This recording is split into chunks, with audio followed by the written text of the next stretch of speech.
Welcome on the business. Sana katana da bareng na. Ayo DROWED lion. Opalax kamentan. Mandalo vom neto bian stilan. Natis feta mi neto mareska. Am savatoro tengam lam.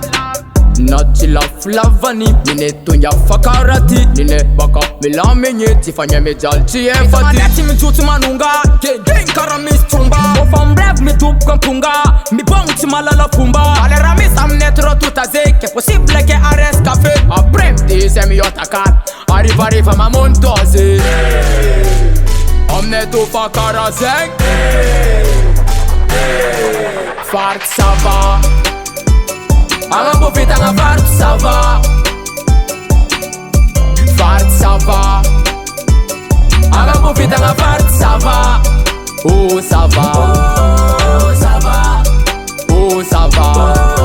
Oh sava. Ozan ka sava. Anga bofita nga fart sava. Azum kits ki mamun vola. Na tek na ulube, avian on dola.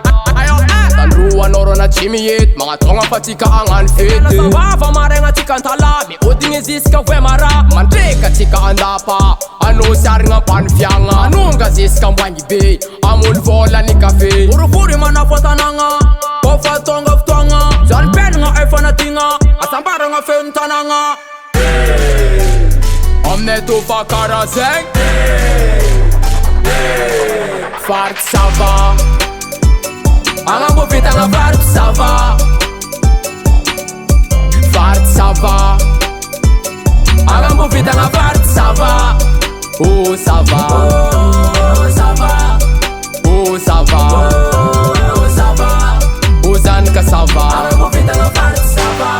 Respect. DJ la bawanyam tanana. DJ Rasep. DJ Loika. DJ Jage. Anga bofita nama. Fart sava. Anga bofita nga fart sava. Fart sava. Anga bofita nga fart sava. Oh sava. Oh sava. Oh sava. Oh sava. Ozan ka sava. Anga bofita nga fart sava. Anga bofita nga fart sava. Fart sava. Anga bofita nga fart sava. Oh sava. Oh sava.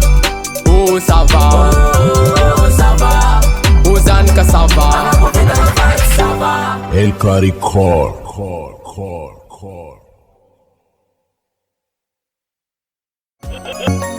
Ayo, salaman bola tsara jab fuk nulo. Fan av zand kelingen na purka fuk nulo. Mga tonga le marik ti ma via no vilar. Koza kati fa manum koza zo e familiar.